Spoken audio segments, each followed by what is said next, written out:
Percentile versus rank, detailed version यहां पर PDF के फॉर्म में मैं आपको भेज दूंगा। खुल जा भाई, आगे क्या, हाँ ये रहा पूरा 99.9, 99.8 से लेकर आपको मैंने 50 परसेंटाइल तक लिख के छोड़ दिया है कि अगर आप 50 परसेंटाइल लेकर आते हो तो आपकी किस कैटेगरी में कितनी रैंक होगी। अगर आप मान लीजिए आपका पेपर 88 परसेंटाइल आप लेके आए तो जनरल कैंडिडेट हो आप तो 1,76,000 रैंक बनेगी, ईडब्ल्यूएस हो तो 84,000, अगर ओबीसी एनसीएल हो तो 54,000, एससी कैटेगरी में हो तो 8,500 और एसटी कैटेगरी में हो तो 4,900 बनने वाली है। पूरा नीचे तक देखोगे एक एक परसेंटाइल पे मैंने बता रखा है कितनी परसेंटाइल पे कितनी रैंक आपकी बनने वाली है, कितनी परसेंटाइल पे कितनी रैंक आपकी बनने वाली है। जोड़ लो, अब आप रिवर्स कैलकुलेट करो कि मुझे ईडब्ल्यूएस कैटेगरी में 35,000 रैंक अगर लेकर आनी है तो 82.5 परसेंटाइल नंबर में ले आऊंगा, मेरा काम चल जाएगा। ये बात समझ में आई क्या? क्या ये बात समझ में आ गई? अब अपने टारगेट सेट कर पा रहे हो क्या? क्या अपने टारगेट सेट कर पा रहे हो कि अगर हमें इतनी रैंक चाहिए तो कितने परसेंटाइल लाने होंगे? सबसे काम की चीज सबसे ऊपर जो लिखी हुई है वो चीज बताता हूं मैं। अगर आपको जनरल कैटेगरी में ऑल इंडिया रैंक 1500 के अंदर आना है तो आपको 99.9 परसेंटाइल लेकर आनी होगी, तभी आपको एनआईटी त्रिची मिलेगा। अगर आप ईडब्ल्यूएस कैटेगरी से हैं और आप 99.9 परसेंटाइल ले आते हैं, आपको 206 कैटेगरी रैंक मिल जाएगी। समझ में आ गई बात? ये सारी पीडीएफ मैं आपके साथ शेयर कर दूंगा, इसको लेके बैठना, अपना टारगेट सेट कर लेना आज ही रात को कि मुझे इस ब्रांच तक पहुंचना है, मेरी कैटेगरी ये है तो मुझे इतनी परसेंटाइल और इतने रैंक लाने होंगे। अब आता है सबसे मेजर सवाल, सबसे बड़ा मुद्दे का सवाल कि सर ये परसेंटाइल बनेगी कैसे? ये परसेंटाइल बने, सारे लिख दिए बेटा मैंने, जीएफटीआईज भी लिख दिए हैं, एनआईटीज की भी क्लोजिंग रैंक लिखी है, ट्रिपल आईटीज की भी क्लोजिंग रैंक लिखी है, और केवल कंप्यूटर साइंस नहीं, metallurgy, mining, mechanical, electronics, chemical, civil, electrical, biotechnology, industrial, metallurgy, aerospace, architecture, aviation, space technology, food technology, agriculture. तो जिस ब्रांच, जो भी ब्रांच आईआईटी ट्रिपल आईटी में एग्जिस्ट करती है उसकी क्लोजिंग रैंक यहां पे लिखी हुई है। उस रैंक और कैटेगरी वाइज आप जिस कैटेगरी के लिए हैं उस कैटेगरी की क्लोजिंग रैंक क्या थी, उतनी रैंक लाने के लिए आपको कितनी परसेंटाइल लानी होगी। और यहां से अपनी आती है तीसरी चीज कि सर इतनी परसेंटाइल के लिए मुझे नंबर कितने लाने होंगे, मुझे नंबर कितने लाने होंगे। तो देखो, आ जाओ भाई फटाफट से, नंबर कितने लाने होंगे। तो अब सबसे जरूरी चीज आती है, 2025 के डेटा की बात करें, 2025 जो इसी साल का पेपर है उसकी बात करें तो 99 परसेंटाइल लाने के लिए आपको ऑन एंड एवरेज 240 मार्क्स लाने होंगे। सबसे टफ पेपर में 214 नंबर पर ही 99.9 परसेंटाइल बन गई थी, वहीं सबसे इजी पेपर में 260 नंबर पर 99.9 परसेंटाइल बनी थी। तो अगर आप एवरेज बात करें तो 240 नंबर आपको टारगेट करने पड़ेंगे अगर आप 99.9 परसेंटाइल लाना चाहते हैं और एनआईटी त्रिची में कंप्यूटर साइंस तक पहुंचना चाहते हैं। अब ये चीजें सबके लिए सेम है, ये चीजें सबके लिए सेम है, इसमें कैटेगरी का कोई वो नहीं है। परसेंटाइल, कम परसेंटाइल पर भी हमको एडमिशन मिल जाएगा, वहां पे आएगा कैटेगरी का रोल। अभी आपको आपका परसेंटाइल तो डिसाइड करना है कि मुझे इतना परसेंटाइल लाना है। जैसे कोई मान लीजिए बैक कैलकुलेशन करके आया कि मुझे एनआईटी पटना में कंप्यूटर साइंस चाहिए तो 20,000 रैंक तक एडमिशन हो जाएगा, मैं जनरल कैंडिडेट हूं मतलब मुझे 98 परसेंटाइल लाना पड़ेगा। तो 98 परसेंटाइल लाने के लिए आपको 158, 160 नंबर टारगेट करने पड़ेंगे ऑन एंड एवरेज। अगर टफ पेपर आया तो 127 पर भी हो सकता है और इजी पेपर आया तो 177 मार्क्स तक आपको लाने पड़ सकते हैं। अब आपको क्लैरिटी आ गई होगी कि आपको अगर एनआईटी त्रिची में कंप्यूटर साइंस तक पहुंचना है, आप जनरल कैंडिडेट हैं तो आपको 1450 रैंक लानी होगी, उसके लिए 99.9 परसेंटाइल बनानी होगी और 99.9 परसेंटाइल बनाने के लिए 240 मार्क्स आपका टारगेट होना चाहिए। आईआईटी का बात बाद में करेंगे। आज के दिन हम एनआईटी के लिए इकट्ठे हुए हैं। जब एनआईटी क्लियर हो जाएगा, जब जेईई मेंस क्लियर हो जाएगा, तब अपन एनआईटी की बातें करेंगे। ठीक है, कितने मार्क्स लाने पर एडवांस दे सकते हैं? बहुत अच्छा सवाल पूछा बेटा ने। देखो ये जो लिखा हुआ है ना 93 परसेंटाइल, यही जनरल की कट ऑफ है। तो आप ये मान लो कि अगर आपके 112 नंबर आ जाते हैं तो आप जेई एडवांस देने के लिए एलिजिबल हैं। और ये तो मैंने केवल कहां तक की बात रखी, 93 परसेंटाइल की। इसी तरह से एक डिटेल शीट मैंने इसके लिए भी बना ली है। हर चीज मैं आप लोगों के लिए रेडी करके लाया हूं, चिंता की कोई बात नहीं है। कहां गई वो शीट? क्या नाम रखा था उस शीट का अपन ने? Marks versus percentile. ये देख लो भैया, 2025 का ही डेटा बता रहा हूं मैं आपको। अगर आपको 99 परसेंटाइल 99.9 परसेंटाइल बनाना है तो आपको एवरेज 240 मार्क्स लाने होंगे। इसी तरह से आप अगर नंबर कम करते जाओ, अगर आप 4 नंबर लेकर आओगे तो आपकी 45 परसेंटाइल बन जाएगी। मतलब 45% बच्चे तो ऐसे हैं जो 4 नंबर भी नहीं ला पाते हैं। ठीक है, अब आपको टारगेट करना है, जैसे आप मान लीजिए जनरल कैटेगरी से हैं, आपको 98 परसेंटाइल टारगेट करना है, तो आपको ये मान के चलना होगा कि मुझे 158 नंबर तो लाने ही हैं। हो सकता है इजी पेपर आ जाए तो मुझे 177 नंबर भी लाने पड़ जाए। इसमें मैंने पूरा लिख रखा है कि आप कितने नंबर लाओगे तो आपकी कितनी परसेंटाइल बनेगी। और ये लास्ट ईयर का डेटा है कि भाई इतने नंबर आने पर इतनी परसेंटाइल बन गई थी, इतने नंबर आने पर इतनी परसेंटाइल बन गई थी। इसको आप रख सकते हो, इसको टारगेट कर सकते हो। जैसे किसी को 99 परसेंटाइल टारगेट करना है तो ये मान के चलो कि उसको 180 मार्क्स तो लेकर आने ही होंगे। अगर टफ पेपर आया 150 पे भी मिल जाएगी, इजी पेपर आया तो 200 नंबर तक जाना पड़ सकता है। एवरेज आप 180 नंबर अगर लेकर चलोगे तो आपकी 99 परसेंटाइल बन जाएगी। अब 180 नंबर कैसे लाने हैं इस पर मैं बात करता हूं। अब कुछ लोगों के दिमाग में देखो एक बहुत ही शानदार डेटा यहां पे दिखाता हूं, एक बहुत ही शानदार डेटा यहां पे दिखाता हूं। इसको आप कुछ लोग सरप्राइज हो जाएंगे, कुछ लोग सरप्राइज हो जाएंगे। ध्यान से सुनना, 98 परसेंटाइल,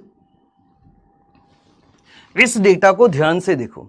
जो सबसे टफ शिफ्ट थी 28 जनवरी शिफ्ट 1 की, उसमें 127 नंबर लाने पर 98 परसेंटाइल बन गई थी। वहीं जो सबसे इजी शिफ्ट थी उसमें 127 नंबर लाने पर जस्ट कट ऑफ क्लियर हो रही थी। मतलब अगर आप 127 नंबर लाकर परेशान हो रहे हैं तो ऐसा नहीं है। हो सकता है आपका पेपर टफ आया हो और 127 नंबर पर भी आपको 98 परसेंटाइल मिल जाए। वहीं पर अगर आपके 127 नंबर आ गए हैं और आप खुश हो रहे हैं कि मेरी तो 98 परसेंटाइल बन जाएगी, तो ऐसा जरूरी नहीं है। हो सकता है पेपर बहुत इजी हो और 127 नंबर पर आप जस्ट कट ऑफ पार कर रहे हो। जनरल कैंडिडेट के लिए मैं यहां पे बात कर रहा हूं।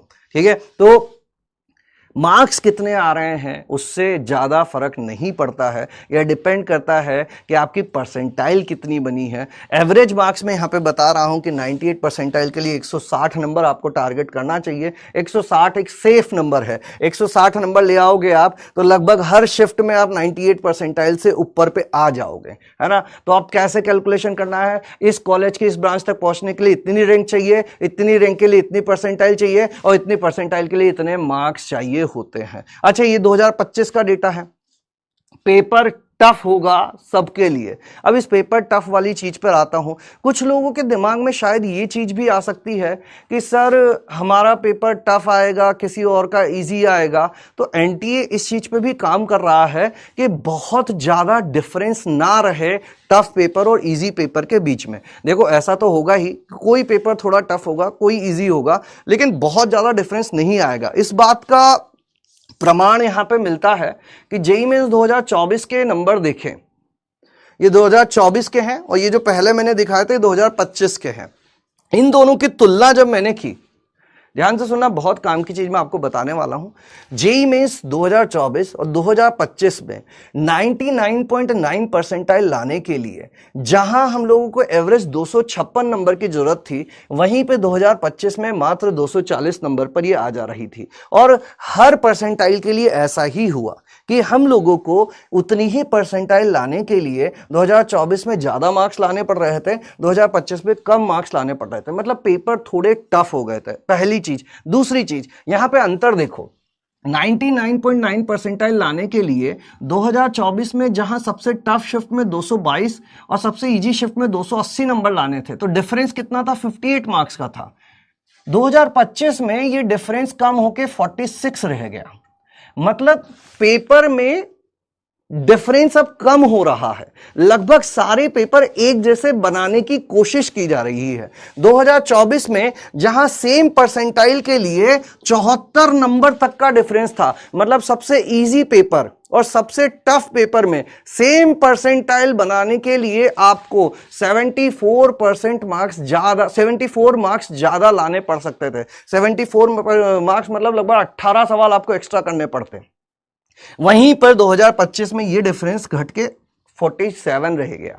मतलब अब एनटीए ऐसा कर रहा है कि पेपर में बहुत ज्यादा डिफरेंस नहीं आएगा। कोई पेपर बहुत ज्यादा टफ और कोई पेपर बहुत ज्यादा इजी नहीं रहने वाला है। आगे जैसे जैसे हम जाएंगे तो हम पाएंगे कि लगभग सारी शिफ्ट का टफनेस लेवल सेम होता जा रहा है ना। तो ये एक अच्छी बात है, ताकि हम लोगों को पता रहेगा कि हमारा पेपर कोई बहुत ज़्यादा टफ नहीं आया, हमारा पेपर बहुत ज़्यादा इजी नहीं आया। तो ये नंबर ध्यान से सुन लो, एक बार फिर से मैं समझा देता हूं आप लोगों को यहाँ पर क्या बातें कही जा रही है। 2024 में जहां आपको सेम परसेंटाइल लाने के लिए इजी पेपर और टफ पेपर में 74 मार्क्स का डिफरेंस देखने को मिलता था, वहीं 2025 में सेम परसेंटाइल लाने के लिए केवल 48 मार्क्स का डिफरेंस था सबसे इजी और सबसे टफ पेपर में। मतलब अब पेपर एक ही लेवल के होते जा रहे हैं और हो सकता है आने वाले सालों में हमें ऐसा देखने को मिले कि सारे पेपर लगभग सेम टफनेस लेवल के हों। तो हमें इस चीज पे दिमाग नहीं लगाना है कि हमारा पेपर टफ आएगा या इजी आएगा।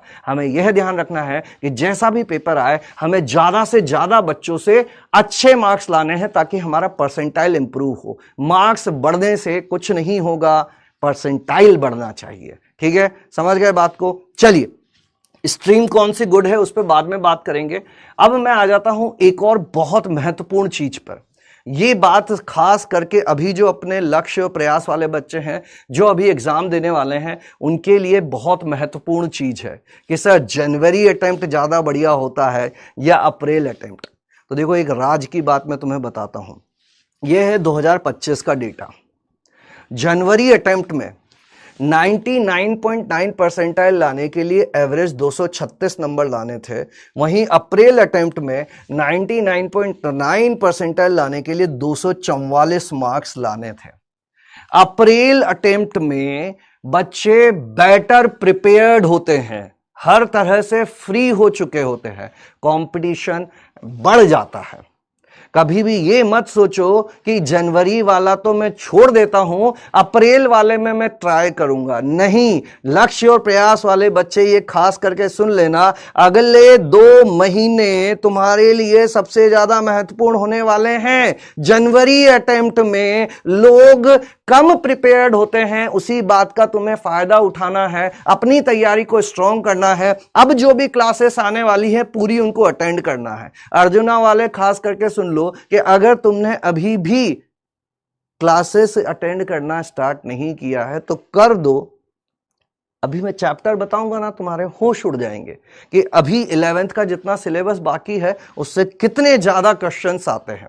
जब जागो तभी सवेरा। क्या तुमने कभी ऐसा देखा है कि तुमसे लेस प्रिपेयर्ड, तुमसे लेस रिसोर्सफुल, तुमसे लेस शार्प बच्चे तुमसे अच्छा परफॉर्म कर रहे हैं? क्यों? क्योंकि वो वेट नहीं कर रहे हैं सब कुछ ठीक होने का, सब कुछ परफेक्ट होने का कि भाई सब कुछ जब ठीक होगा तब मैं तैयारी करना स्टार्ट करूंगा। वो बस तैयारी कर रहे हैं, लगे हुए हैं, इसीलिए वो तुमसे बेटर परफॉर्म कर रहे हैं। वो इस चीज का इंतजार नहीं कर रहे हैं कि मेरी तैयारी जब पूरी हो जाएगी तब मैं मॉक टेस्ट दूंगा, जब मैं बैकलॉग कवर कर लूंगा तब मैं क्लास अटेंड करना स्टार्ट करूंगा। नहीं, जिस समय जहां जिस सिचुएशन में हो उसी टाइम पे शुरू कर दो। जब जागो तभी सवेरा। अभी भी देर नहीं हुई है, 70 दिन बाकी हैं। 70 डेज बहुत ज्यादा होते हैं। आज से एक महीने बाद तुम ये सोच रहे होंगे कि आज से एक महीने पहले अगर मैं चालू कर देता तो कितना बढ़िया होता। तो आज ही तो वो दिन है, आज से चालू कर दो भाई, है ना। ये जनवरी अटेम्प्ट को वेस्ट मत जाने दो। और अर्जुना वाले बच्चों, तुम लोग ध्यान से सुन लो, इनसे लक्ष्य वालों, प्यास वालों से बात कर लेना 11th को लेकर कितना परेशानी होती है। आज ही से क्लास अटेंड करना चालू करो, जो चैप्टर चल रहा है उसको पढ़ना चालू करो। जब जागो तभी सवेरा। एक और बहुत अच्छी चीज मुझे अभी सुनने को मिली थी, कहीं पे देखी थी मैंने, कि देखो मोटिवेशन हर दिन नहीं आता है, कंसिस्टेंट रहना जरूरी है। फौज को देखा है, रोज सुबह उठ के वो दौड़ लगाते हैं, 5 बजे उठ के दौड़ लगा रहे हैं, ड्रिल कर रहे हैं, प्रैक्टिस कर रहे हैं, एक्सरसाइज कर रहे हैं। क्यों आ रहा है? कहां से आ रहा है मोटिवेशन? मोटिवेशन नहीं है, कंसिस्टेंसी इज द की। अगर तुम कंसिस्टेंट हो तो एक दिन जब जरूरत पड़ेगी ना तो तुम ही आगे निकलोगे। मोटिवेशन की तलाश में रह जाओगे तो फिर मोटिवेशन तो भैया कभी आएगा कभी नहीं आएगा। अगर मोटिवेशन और कंसिस्टेंसी में कभी रेस होगी तो जो कंसिस्टेंट है ना वही जीतेगा। मोटिवेशन पे डिपेंडेंट रहने वाले किसी दिन तो बहुत अच्छा करते हैं, किसी दिन कुछ नहीं कर पाते हैं। एक्सटर्नल मोटिवेशन पे डिपेंडेंट मत रहो, कंसिस्टेंट बनाओ खुद को। 70 दिन बहुत होते हैं।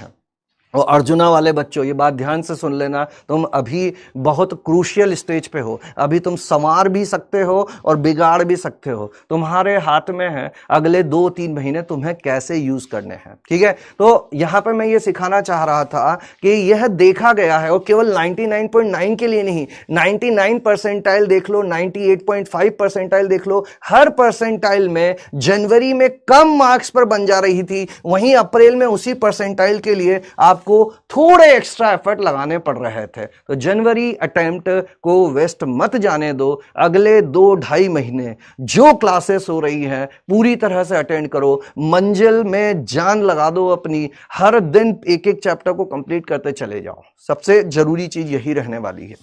अच्छा सर, हो सकता है 2025 में ऐसा हुआ हो। नहीं मेरे भाई, 2024 में भी ऐसा ही हुआ था। जनवरी में 257 पे 99 परसेंटाइल, 99.9 259, ठीक है, थोड़ा सा ही डिफरेंस है। बाकी में 196, 200, 173, 178, 158, 165, 146, 154, 137, 146, यानी हर परसेंटाइल के लिए अप्रैल में आपको हो सकता है 2 सवाल एक्स्ट्रा सॉल्व करने पड़े। क्यों वेट करना अप्रैल का?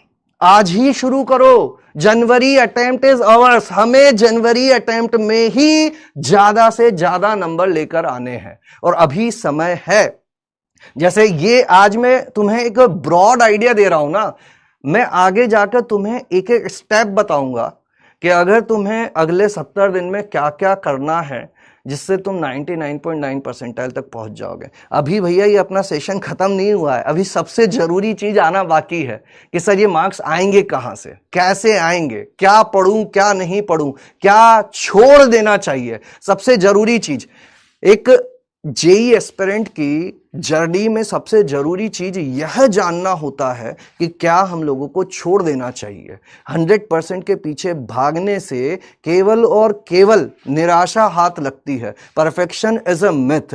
पहचानो कि क्या जरूरी है, स्मार्टली पढ़ाई करो, जुगाड़ू बनो, देखो कि एक सेफ स्कोर क्या है, पहले उसको सिक्योर करो। इसी को कहते हैं एग्जाम टेम्परामेंट। अगर पहले जो चैप्टर अच्छे हैं उसके सवाल करोगे, एक कॉन्फिडेंस आएगा, बाकी चैप्टर्स के सवाल भी कर पाओगे। अगर 100% करने के पीछे भागोगे, पैनिक कर जाओगे, सारी चीजें गड़बड़ हो जाएंगी। ठीक है, आगे की चीजें बताता हूं। यहां तक की बातें हो गई। अब सबसे जरूरी चीज आ रही है तुम्हारे सामने। ऐसे 10 चैप्टर मैथमेटिक्स के जो 50% पेपर बनाते हैं, और 1 साल नहीं 2 साल नहीं, पिछले 5 साल का डेटा लेकर मैं आपको बता रहा हूं। इन 10 चैप्टर पर अगर आपने मास्टरी कर ली तो 50% मैथमेटिक्स का पेपर आपका सिक्योर हो जाएगा। कौन से हैं ये 10 चैप्टर? कुछ 11th के हैं, कुछ 12th के हैं। 3D, matrix and determinant, sequence and series, binomial theorem, definite integration, differential equation, vector algebra, permutation combination, probability function. सही, अलग अलग रंग में क्यों है? इनमें से ऊपर के 7 ये कम एफर्ट वाले चैप्टर हैं। हो सकता है आपको पीएनसी प्रोबेबिलिटी उतनी अच्छी नहीं लगती हो। पिछले 5 सालों में 111 पेपर हुए हैं, जिसमें 3D अकेले ने 247 सवाल हमको दिए हैं। हर पेपर में 2 से 3 सवाल 3 डायमेंशनल ज्योमेट्री के आते हैं, 2 से 3 सवाल मैट्रिक्स डिटर्मिनेंट के आते हैं, 1 से 2 सवाल सीक्वेंस सीरीज के, 1 से 2 सवाल बाइनोमियल के, 1 से 2 सवाल डेफिनेट इंटीग्रेशन के, 1 सवाल डिफरेंशियल इक्वेशन का और 1 सवाल वेक्टर का आपको दिखेगा ही दिखेगा। 1 साल 2 साल नहीं, 5 साल के डेटा से मैं बता रहा हूं। अगर मैथ्स के इन 10 चैप्टर पे कमांड बना ली, 50% सिलेबस सॉर्टेड है, 50% पेपर इन 10 चैप्टर से आता है। हो सकता है हम सारा नहीं कर पाए, तो अगले 10 बताता हूं। अगले 10 कौन से हैं? अगले 10 ये हैं, इनसे 35% चैप्टर आता है। 35% क्वेश्चन इन चैप्टर से आते हैं। कौन से हैं ये 35% वाले chapter? Straight line, application of derivative, application of integral, parabola, complex number, set theory and relation, ellipse, quadratic, circle और आईटीएफ। इनमें से चुन लो। कुछ चैप्टर पहले 10 से चुन लिए, उसमें से ज्यादा रखने हैं। अगले 10 में से भी कुछ ऐसे चैप्टर, कुछ चैप्टर तो अपने स्ट्रांग होते ही हैं, बाकी तुम्हें आइडेंटिफाई करना है कौन से और पढ़ लूं मैं। ये देखो, स्ट्रेट लाइन से 2024 में 20 पेपर में 38 सवाल थे, हर पेपर में 2 सवाल मिल रहे थे। यहां पे पूरा का पूरा मैंने लिख के छोड़ दिया है किस साल किस चैप्टर से कितने सवाल आए थे, और यहां पे टोटल के हिसाब से मैंने अरेंज किया है। तो ये भी वो चैप्टर हैं जिनसे आपको 1 सवाल देखने को मिल जाता है। और इनमें ये देखो, सेट थ्योरी 1 सवाल आपका कहीं नहीं गया। एप्लीकेशन ऑफ इंटीग्रल अगर ग्राफ वगैरह आते हैं तो ये सवाल आपका कहीं नहीं गया। क्वाड्रेटिक इक्वेशन ये सवाल कहीं नहीं गया। इन 10 में से सेलेक्ट करो कि मुझे कौन से 3-4 चैप्टर अच्छे से कर लेने चाहिए। समझ गए? पीएनसी छोड़ दो ना भाई, मैं तो बोल रहा हूं पीएनसी से सवाल आता है, टॉप चैप्टर्स में से है, लेकिन तुम ये सोचो कि पीएनसी पे जितना एफर्ट डालोगे उससे अच्छा नहीं होगा क्या कि तुम ये 2 चैप्टर निपटा दोगे? सेट थ्योरी और क्वाड्रेटिक क्या फायदेमंद है? पीएनसी पढ़ना या ये 2 चैप्टर पढ़ना? यही तो स्मार्टली काम करना है हम लोगों को। यही तो मैं बता रहा हूं कि अगर तुम मैथ्स के ये 10 चैप्टर कर लेते हो, 50% पेपर इसी से आने वाला है। अगर मैथ्स के ये 10 चैप्टर कर लिए तो 50% पेपर कहीं नहीं जा रहा। 3D, matrix determinant, sequence series, binomial, definite, differential equation, vector algebra, PNC, probability function. पहले 10 हो गए। दूसरे 10 हैं ये जिनसे 35% पेपर आता है। अब तुम्हें सोचना है कि कौन से मुझे छोड़ देने हैं, कौन से पकड़ के रखने हैं। लास्ट 10 चैप्टर जिनसे बहुत कम सवाल आते हैं। स्टैटिस्टिक्स से अब कम हो गए हैं। पहले 30 क्वेश्चंस का पेपर होता था तो उसमें मिल जाता था। पहले यहां पर देखा गया है 24, 16, 20, लेकिन पिछले 2 सालों से स्टैटिस्टिक्स से नंबर ऑफ क्वेश्चंस कम हुए हैं। लिमिट्स, हाइपरबोला बहुत कम सवाल आते हैं। पहले कम आते थे, लास्ट टू लास्ट ईयर थोड़े ज्यादा आए थे, फिर लास्ट ईयर कम हो गए थे। डिफरेंशिएबिलिटी, एमओडी बहुत कम। ट्रिग्नोमेट्री से डायरेक्ट सवाल लास्ट ईयर देखे गए बहुत कम थे, है ना। तो इन चैप्टर में से अब तुम आइडेंटिफाई कर सकते हो कि कौन से चैप्टर तुम्हें रखने चाहिए। इन 10 चैप्टर से टोटल मिलाकर 15% सवाल आए हैं। पहले 10 से 50%, इन 10 से 15%। अब देखो, मैं एक चीज और बताऊंगा तुमको कि सर, ध्यान से सुनना समझदार लोगों, तुम्हारे लिए मैं पूरा प्लान तैयार करने वाला हूं। 3 डायमेंशनल ज्योमेट्री, सही, तो इतना बड़ा चैप्टर है, इसमें से कहां से सवाल आते हैं? तो नेक्स्ट लेक्चर जो होगा अपना, नेक्स्ट थर्सडे या फ्राइडे या वेडनेसडे जब भी लेक्चर होगा, उसमें मैं आपको टॉपिक वाइज सेग्रीगेशन दूंगा कि अगर 3D पूरा नहीं पढ़ सकते, इतना समय नहीं है सर कि इन चैप्टर्स को मैं पूरा पूरा पढ़ूं, तो इस चैप्टर का कौन सा टॉपिक तो आपको पढ़ ही लेना चाहिए। सीक्वेंस एंड सीरीज, ऐसा थोड़ी ना है कि सीक्वेंस सीरीज के हर टॉपिक से सवाल आए हैं।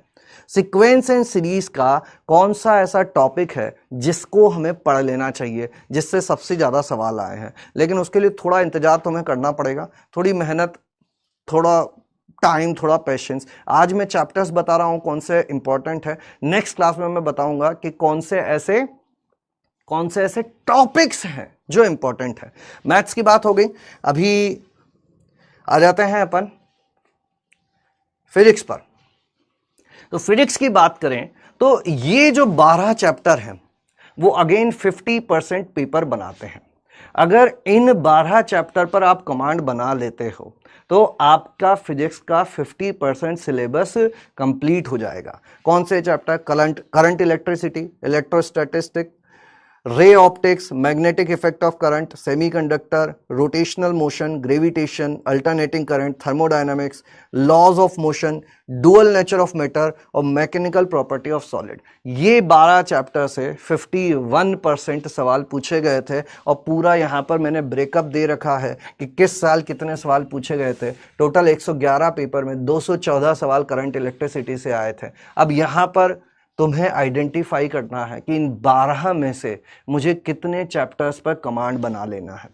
हो गए 50%। अगले 30% वाले ये 11 चैप्टर हैं जिनसे 30% पेपर आया था। अब इसमें से भी आइडेंटिफाई करना है हम लोगों को किस साल कितने सवाल आए थे। अब जैसे ये यूनिट एंड डायमेंशन से इस साल बहुत ही ज्यादा सवाल पूछ लिए गए थे। ओवरऑल इसका वेटेज कम है 5 साल को देखोगे, लेकिन अभी इसकी इंपॉर्टेंस बढ़ रही है तो इसको हमको प्रायोरिटी में रखना चाहिए। ऐसे बाकी जो है उनका वेटेज काफी कम है। अब वो तुम डिसाइड कर सकते हो कि मेरा यह चैप्टर स्ट्रांग है, इस पर कम एफर्ट में पूरा कॉन्फिडेंस आ जाएगा, उनको अपना प्रायोरिटी में रखो। ये हो गए अगले 11। इसके बाद ये है लास्ट 9 चैप्टर जिनसे पिछले 5 सालों में सबसे कम सवाल पूछे गए हैं। इसमें देखा जाए तो कौन कौन से? Motion in 2 dimension, mathematics in physics, electromagnetic induction. और ये जो 9 चैप्टर है इनसे रेयरली सवाल पूछे जाते हैं। 111 पेपर में 77 सवाल आए हैं, मतलब कुछ पेपर में आए हैं, कुछ पे नहीं आए हैं। अब इनमें भी अगर कोई ऐसा है जो बहुत ईजी है, तुम्हें लगता है कि मुझे तो ये बहुत अच्छे से आता है, उसको आप रख सकते हो। इस सारी पीडीएफ में आपको दे दूंगा, चिंता मत करो, ठीक है। ये वीडियो की रिकॉर्डिंग भी मिल जाएगी। अब ये हो गया अपना मैथ्स का, फिजिक्स का। थोड़ा इंतजार करना, बहुत सारी चीजें मैं और भी बताने वाला हूं तुम लोगों को, ठीक है। यहां पर केवल यही नहीं, पूरे चैप्टर वाइज भी मैंने पीडीएफ डाल दी है। जैसे कि कहाँ चला जाता है अपना, इसको मिनिमाइज करते हैं, फोल्डर। ये है चैप्टर वाइज मैथमेटिक्स।